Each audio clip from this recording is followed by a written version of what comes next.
नमस्कार, मैं अमित और आप देख रहे हैं आंखें न्यूज 24। आइए नजर डालते हैं आज के महत्वपूर्ण खबरों पर।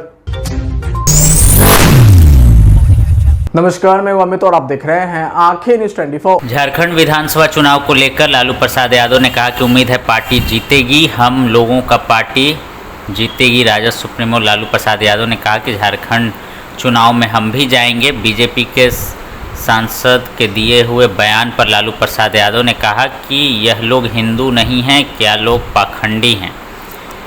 बीजेपी के सांसद के द्वारा भड़काऊ बयान देने पर नीतीश कुमार के चुप्पी पर लालू प्रसाद यादव ने कहा कि क्यों चुप हैं और उन्होंने क्या कुछ कहा, सुनिए इस वीडियो में। जो अभी झारखंड में चुनाव होने वाला है, क्या कुछ उम्मीदें हैं? क्योंकि जिस तरीके से बीजेपी एक माहौल खराब करने की कोशिश कर रही है, क्या कुछ उम्मीदें?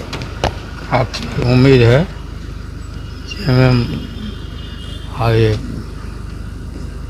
पार्टी जीतेगा, हम लोग का पार्टी जीतेगा। तेजस्वी जी कल से चुनाव प्रचार पे भी निकले हैं, भाषण दे रहे हैं, क्या आप भी जाएंगे? हम भी जाएंगे। अभी सब जिस तरीके से एक बीजेपी का सांसद भड़काऊ बयान देता है, उस पर नीतीश कुमार चुप्पी साध लिए हैं। वो बोलता है कि बिहार में रहना है तो आप हिंदू बन के रहिए। हिंदू नहीं है क्या ये लोग हिंदू नहीं है।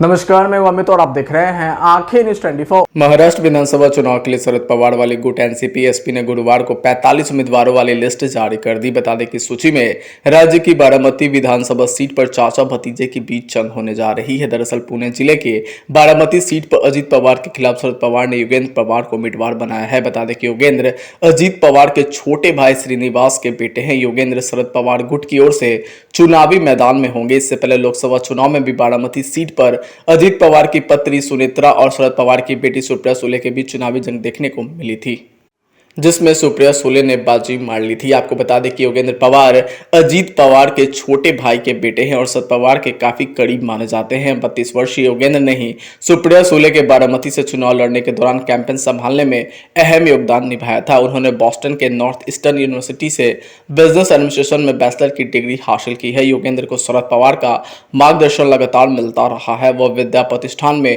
कोषाध्यक्ष के रूप में भी काम करते आए हैं। वहीं टिकट दिए जाने पर प्रतिक्रिया देते हुए योगेंद्र पवार ने कहा कि वह पार्टी सुप्रीमो शरद पवार के आभारी हैं कि उन पर भरोसा जताया गया। योगेंद्र ने कहा कि वह पूरी निष्ठा से काम करेंगे। वहीं पिछले साल जुलाई में अजीत पवार के नेतृत्व में कई विधायक महाराष्ट्र की महायुति सरकार में शामिल हो गए थे।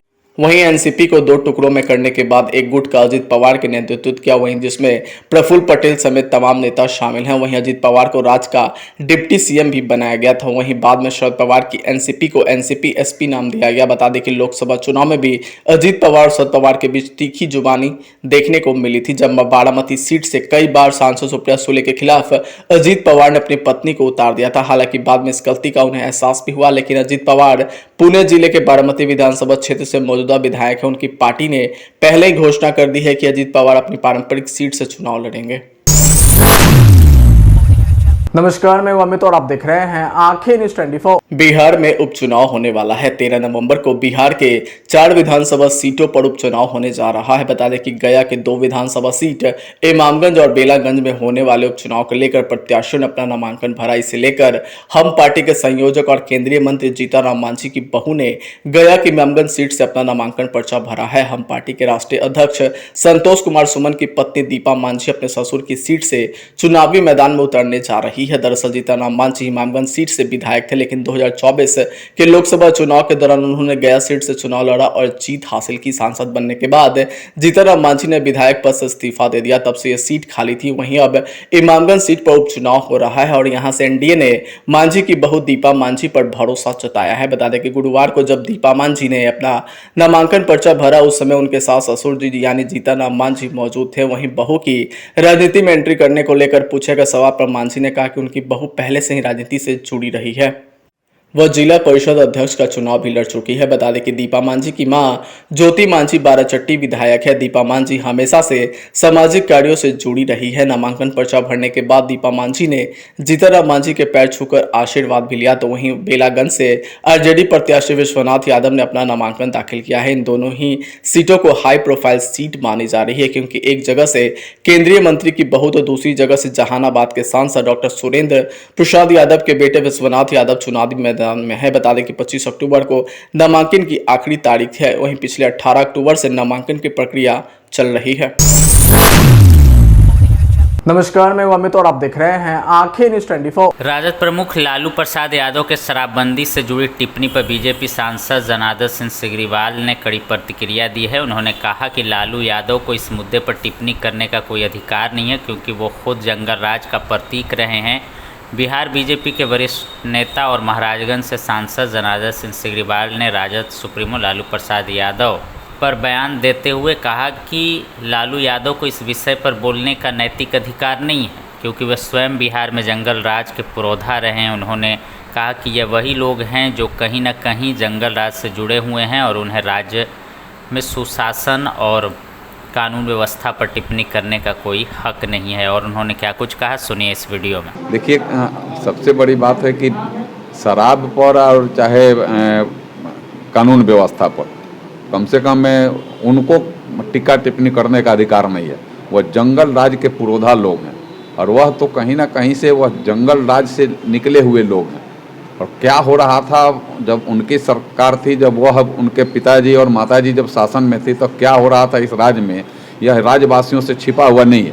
लेकिन राज्यवासी जब वह सोचते उस समय के जंगल राज, उस समय के कुव्यवस्था, लूट खसोट, हत्या, बलात्कार, दिन दहाड़े अपहरण, तो लोगों के रोंगटे आज भी खड़े हो जाते हैं कि क्या व्यवस्था थी। कोई सुरक्षित नहीं था, चाहे वह व्यापारी हो, चाहे वह सामान्य रूप से, चाहे पत्रकार हो, चाहे चिकित्सक हो, इंजीनियर हो, चाहे वह राजनेता, कोई सुरक्षित नहीं था। यहाँ आने में लोगों को भय लगता था। आज वह स्थिति से बहुत हम दूर आगे बढ़ गए हैं। आज यहाँ सुशासन भी है और शराबबंदी एक बहुत बड़ा कदम है सरकार का। कहीं कुछ कमियां हैं तो उसको पूरा करने की आवश्यकता है, मैं इसको नहीं कहता हूं, उसको और समीक्षा करने की आवश्यकता है, लेकिन एक बहुत बड़ा कदम है और जिससे आज लाखों लाख परिवार की ज़िंदगी भी बदल गए हैं। जो शराब दिन भर कमाते थे और पी कर के घर फिर खले हाथ चले जाते थे, साइकिल से आते थे तो साइकिल रास्ते में कहीं छूट जाता था पीने के नशा में, आज कम से कम वैसे परिवार आज एक परिवार के रूप में मतलब सजीव परिवार हो गया, सजिंदा परिवार हो गया है। वो उनके बाल बच्चे को आज 2 रोटी नहीं मिलता था, आज वही कमाते हैं तो 2 रोटी भी मिलने लगता है। लेकिन आज अगर ऐसे कहीं कुछ शराब आज भी अगर है तो उसको और कैसे रोका जा सकता है, तो हमें लगता है कि फिर से समीक्षा, फिर से उस पर मैं बात और ध्यान दे करके करने की आवश्यकता है कि पूर्ण रूप में हम उसको ख़त्म कर सकें, बंद कर सकें। सर, आप सारण जिले से ही आते हैं, लगातार वहाँ जो शराब बिक रही है, जहरीली शराब, और वहाँ लोगों की मौत हो रही है, तो कैसे देखते हैं? एक समीक्षा देखिए, मैं तो पहले भी कहा और आज भी मैं कह रहा हूँ, शराब आज जो कहीं आ जा रहा है, कहीं मिल जा रहा है, तो उसकी समीक्षा आज आवश्यक है। क्योंकि बॉर्डरों के राज्यों में शराबबंदी नहीं है, बॉर्डरों के राज्य खुले हुए हैं। अब सारण की बात अगर करिए तो उधर अगर मांझी हिल जाइए तो उत्तर प्रदेश खुला हुआ है, उधर अगर सिवान के मैरवा हिल जाइए तो वहाँ बॉर्डर लगता है। और ऐसे बॉर्डर खुले हुए हैं तो बॉर्डरों पर जो उनकी चौकसी माने बरतने की जिम्मेवारी दी गई, उनके ऊपर भी कार्रवाई होनी चाहिए। और चाहे जिस थाने क्षेत्र में अगर ऐसे मिल जाता है तो थाना क्षेत्र के उस थाना प्रभारी को सिर्फ सस्पेंड करना नहीं, वैसे लोगों को और कठोर क्या सजा हो सकता है। क्योंकि मैं ये मानता हूं कि जब थाना ना मिला रहेगा तो शराब कहीं नहीं बिकेगा, या थाना के मिली भगत से ऐसे शराब उपलब्ध भी हो जा रहे हैं, जो हमें लगता है कि यह एक बहुत निंदनीय बात है। सरकार का जो पहल है, सरकार के पहल को उनके अधिकारियों को नीचे तक और उसको धरती पर उतार। अगर आप भी अपने दुकान, प्रतिष्ठान, school, college, coaching centre, restaurant, cafe का विज्ञापन देना चाहते हैं, वो भी किफायती दर पर, तो आंखें न्यूज़ 24 लेकर आया है आपके लिए एक सुनहरा मौका। आंखें न्यूज़ 24 न्यूज़ पोर्टल की दुनिया में बिहार का सबसे उभरता हुआ चैनल, जहां बिहार झारखंड से जुड़े तमाम बड़ी खबरें देखने को मिलती है। तो देर किस बात की, आज भी जुड़े आंखें न्यूज़ 24 के साथ। संपर्क करें हमारे व्हाट्सएप नंबर 8935876430 पर। क्या आप पत्रकारिता के क्षेत्र में अपना कैरियर बनाना चाहते हैं? तो आज ही Royal Ashoka Institute of Mass Communication and Journalism में अपनी जगह सुनिश्चित करें। आर्यभट्ट ज्ञान विश्वविद्यालय पटना से मान्यता प्राप्त 100% प्लेसमेंट के साथ royal Ashoka Institute of Mass Communication and journalism. नामांकन जारी है। हमारा पता है DS/16 गायत्री मंदिर के समीप, कंकड़ बाग, पटना 8,20,000। आप हमें संपर्क भी कर सकते हैं। हमारा मोबाइल नंबर है 9955456126।